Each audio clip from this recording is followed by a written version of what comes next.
សមត្ថភាពឲ្យនិយាយទៅទុកចិត្តហ្មងហ្មងហ៎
ជាដំបូងសូមអរគុណដល់អតិថិជន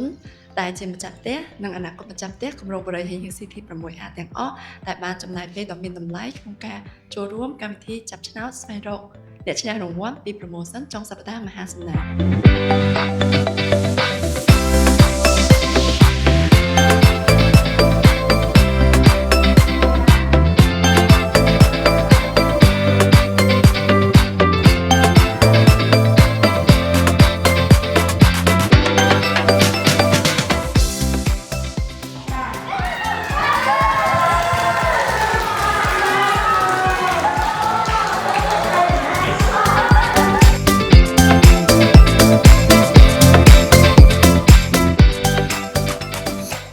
សមត្ថភាពឲ្យនិយាយទៅទុកចិត្តហ្មងហ